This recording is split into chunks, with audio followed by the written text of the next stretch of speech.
Hey guys, I'm Dov, and today I'm back with more Total War Warhammer 2 online action. We're here once again with the High Elves, going to be taking on the foul greenskins, so let's go ahead and jump straight to the army composition.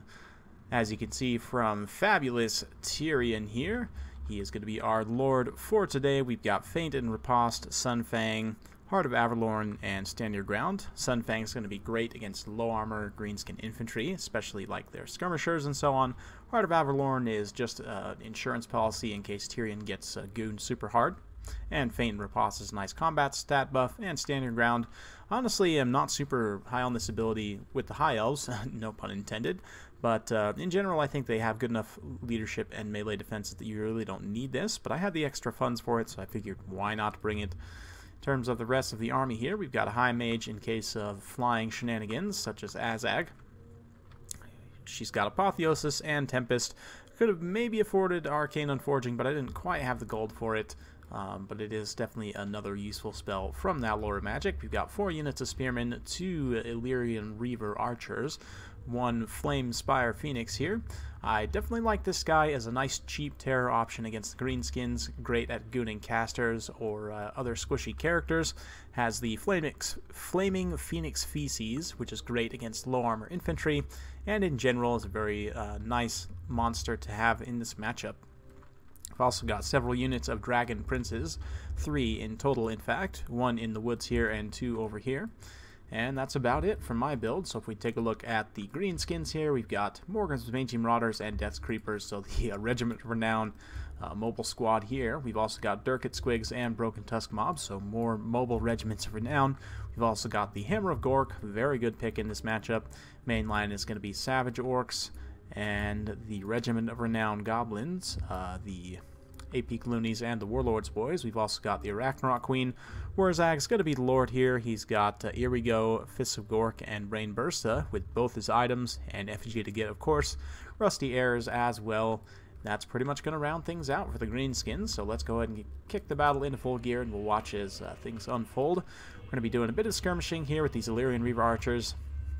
Night Goblins do actually have a 55% missile block chance, so skirmishing with them isn't going to be the best. I want to try and get in on these Savage Orcs if possible, or of course the Rusty Arrows would be a nice target as well. Meanwhile, over on the other side, these Illyrian Reaver Archers are actually, this is a bad thing for me to do, is to actually chase this close, but I really wanted to get on these guys with the Phoenix. I'm getting a little bit greedy here, but the key with the Illyrian Reaver Archers, because they have, let's see, they have 140 range compared to the 100 of the Mangy Marauders and the Death's Creepers here, so you want to stay, you know, out in front. If you stay, you know, just outside of the range, like right here, I don't know if you guys, how well you can see this line right here where the edge of the range is for those Mangy Marauders, but you want to try and stay just outside of that range because you have superior range. Theoretically, you should be able to fire in while standing just outside, so you want to try and use that as much as possible, and you don't want to overchase like I did there, but we have been able to get in here with the Phoenix, and hopefully we're going to be able to terrify away these Mangy Marauders without too much losses here. We brought over the other Illyrian Reavers just to help support this engagement as well. Tyrion's doing a bit of scouting here because he's very, very fast. Gets a nice Sunfang there, not the best actually, roasts a few of those Rusty Airs, doesn't actually take down any unit models there, but did about 10% HP damage. Honestly, probably should have waited on that, getting a little bit greedy there, but at the end of the day, it's all good. This Flamespyre Phoenix is going to act as kind of an anvil here. As these Dragon Princes charge downhill, they're going to crush these Broken Tusk Mob, although the Broken Tusk Mob, you know, they're anti-large armor piercing. Very powerful greenskin unit, the most powerful cavalry unit by far. They are going to do some damage to these Dragon Princes, definitely, but the Dragon Princes should be able to win this engagement, particularly with the support of the Terror from the Flamespyre Phoenix. Meanwhile, we've got on top of the Hammer of Gork with these Illyrian Reavers here, going to shut it down momentarily. My opponent is bringing up some spiders, though, to help support that engagement, so those Illyrian Reavers might be in for a tough time. Tyrion's going to charge in the front line, get in on these Warlords Boys. They are sundering his armor, though. He's down to only 95 armor, but still, I mean, it's 95 armor, so Rusty Air is also shooting in at him. And you can see this spider, very well played by my opponent, going after these Dragon Princes over on the far side. They don't have anti-large. They're not going to be great in this particular engagement if they don't get a clean charge on the Arachnarok Queen. Even then, it's got 150 armor, so it'll be able to hold from them just fine. So I definitely need to get them out of that engagement. My opponent casting Here We Go on these Savage Orcs to try and get through that juiced up melee defense from the Spearmen. They're definitely going to be able to chop through them without too much issue there, so it'll be pretty rough in that respect. Meanwhile, these Dragon Princes, who I thought were going to win that engagement pretty decisively, have actually, you know, it's been closer than I expected with those Broken Tusk Mob. Credit to the Broken Tusk Mob and the missile support from the Greenskins as well. Probably had something to do with that. But we're actually just going to leave the mage here to kind of fix him in place while we try and shoot him to death with the Illyrian Reavers. And this Phoenix is still holding out here to these Durkit Squigs.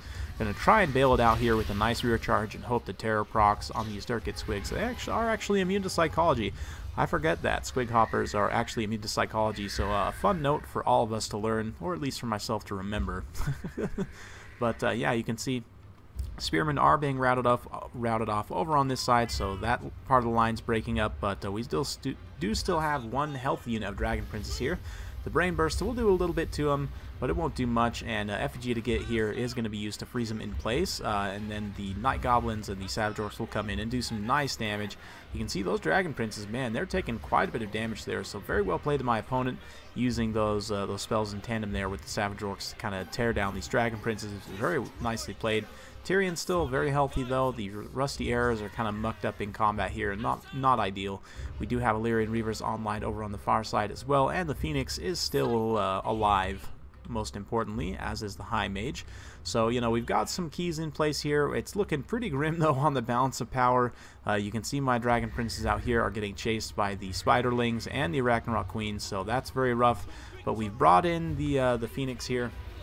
There's a lot of Savage Orcs in this pocket, so we're going to come in, try and do some bombing runs with the Phoenix. I was going to charge, but then I decided, you know what, let's drop some Flaming Phoenix Feces here, and it's going to actually do quite a bit of damage to these Savage Orcs because they don't have any armor whatsoever, and they rely entirely on their physical resistance. This is a magical attack, so you can see it just gives quite a few of them. So that Phoenix definitely coming in clutch there, and now it's going to come down and try and goon Wurzag himself. Likewise, Tyrion's in here, and I mean, Tyrion has the raw combat stats to just beat the crap out of Wurzag. Even with the Fist of Gork there, he gets terrified away by the Phoenix, and that's going to bring the balance of power back to even. So we've managed to pull things back from the brink a little bit here. Still pretty heated, though. You can see Savage Orcs fighting the Spearmen over on the far side. Still a very pitched engagement. We're going to bring Tyrion around just to unleash a nice Sunfang there. It does unfortunately catch some of those Spearmen, but just roasts those Savage Orcs. And they are probably going to rout away from that. So that's nice. We do still have some Dragon Princes online as well. And the High Mage, of course, still has some Winds of Magic to be able to heal. Phoenix is trying to stay on Wurzag. It is going to get on these Rusty Arrows, though, at this point. The main thing holding the balance power still for my opponent is, at this point, the Arachnarok Queen. I've actually been able to finish off a few units here. The Warlord's Boys getting finished off by the Dragon Princes there, and the Illyrian Reaver Archers. Also chilling on station with about half their unit models or so. And yeah, the Phoenix did get its proc from this ability here, this, if I can remember exactly what the name is. It's an ability basically that when it gets very low, it can potentially heal it back to full. So Tyrion's also going to come in here and help support. Very nicely played by my opponent. FG to get there. Now that I'm at the healing cap with the Phoenix, it can't take, you know, any more healing. So that FG to get is going to do quite a bit of damage there. But at this point, Wurzag, he's in the wrong neighborhood. The thing about Tyrion is he's got 94 speed, so he can catch Wurzag no problem. He's probably the fastest melee lord in the game and has some of the best raw combat stats as well. So this is a nightmare situation for Wurzag. He needs to get the heck out of here, and Tyrion's actually going to strike down the Great Green Prophet. So with that, the Greenskin leadership is going to start to waver. You can see the Rusty Arrows immediately get terrified away. These Night Goblins are unbreakable, but the rest of the Greenskin units just routing due to leadership, except for that Arachnarok Queen. So at this point, we're going to go into a bit of a cleanup phase. I'm going to fast forward a little bit as we start to clean up some of these Greenskin units that are routing off the side here. And yeah, mainly at this point, we just need to hunt down that Arachnarok Queen. So we're going to bring Tyrion and the Fire Pigeon out. Start to do just that. It's a little bit dangerous though. The Flamspyre Phoenix only has 30 armor and can potentially take quite a bit of damage here. There is still another Spiderling summon as well, so ooh, look at that, how creepy that animation is. Man, that looks gross. You can see those Spiderlings being summoned up from the earth. They're going to go after the Phoenix to make sure it stays on the ground there, which is not great for me. I can't heal anymore. I don't have any more Winds of Magic. I can potentially get a proc of Shield of Safri if I decide to cast Apotheosis on something else, but at this point, some of these green skins were regrouped over here, so I'm like, okay, let's try and bring it back here, rally with these Spearmen, and finish off some of these Savage Orcs here. You can see Illyrian Reavers fighting in a very pitched engagement with these Spearmen against Durkit Squigs. We've got the Magi Marauders and Savage Orcs all fighting together here. But once Tyrion starts to approach, they're going to get the heck out of here. At least I thought Tyrion was coming over here. Oh, I guess it was just the High Mage. But anyway, at this point, those units are going to shatter for the most part. We do still have 7 of these 8 Peak Loonies here, true heroes of the Night Goblins. They're going to be trucking it over towards Tyrion and the Spider, who are still fighting over here, and they're going to continue to do so. We've got Apotheosis here on Tyrion, and going to bring in the rest of the High Elf units to try and clean things up. You can see Dragon Princess coming in, the Mage herself also coming in, and at this point it's just going to be a matter of grinding through the Ragnarok Queen. Tyrion does have decent AP values, not the best, but it is going to take quite a while to grind through that Queen. But eventually we do, and it is going to be victory for the High Elves. So very well played to my opponent. It was a very, very close battle in the end there. And yeah, we're able to bring it back thanks to that Phoenix there, dropping those clutch flaming Phoenix Feces in that late game there, and also helping to goon Wurzag.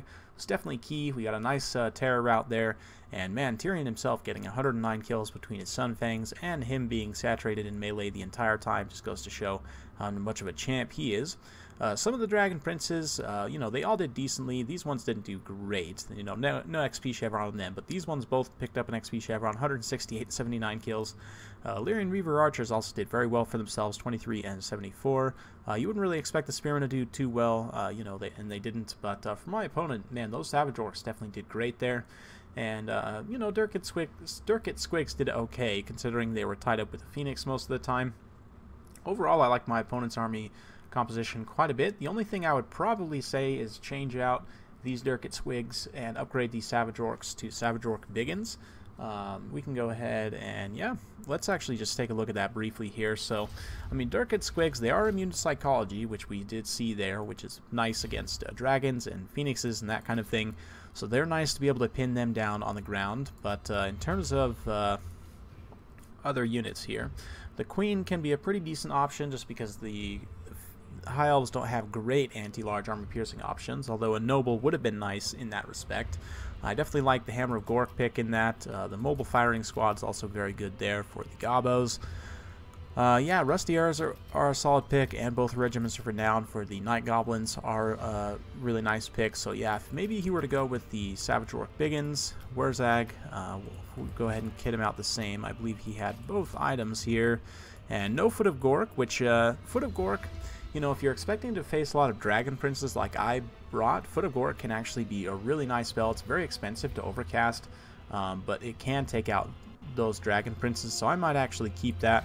And here we go here, and we'll actually cut the other abilities, and let's not bring the Bonewood Staff just because we're going to be going for more expensive spells, so we'll save in that respect. It's going to allow us to upgrade these Savage Orc to Savage Orc Biggins there. And then, you know, you also definitely want the Broken Tusk Mob. Honestly, I would say you can run them with some Spider Riders. That gives you a poison, so in that situation they would have been able to keep, I mean, obviously the Squig Hoppers do have poison as well, but these guys are a little bit cheaper. I mean, you could have the gold to maybe upgrade to the Night Goblin Squig Hoppers, who are also immune to Psychology. Obviously the Durkit Squigs are going to be better in that they're Regiment of Renown, have better combat stats and all that. Let's see, they also get missile resistance, it looks like. And yeah, I'm not sure exactly what else, but missile resistance here of 25%, so that's pretty decent. But yeah, overall I would say that might be something pretty solid. You can maybe throw in a few cheaper units as well, maybe a Black Orc or two, something like that. And we're a little bit short on a Black Orc, but you guys get the idea. But overall, very fun battle, very well played to my opponent. Hope you guys enjoyed watching. If you like this kind of content, feel free to like, subscribe, and hit that bell notification button so you get notified every time I upload a new video. Thank you very much for watching once again, and we'll see you next time.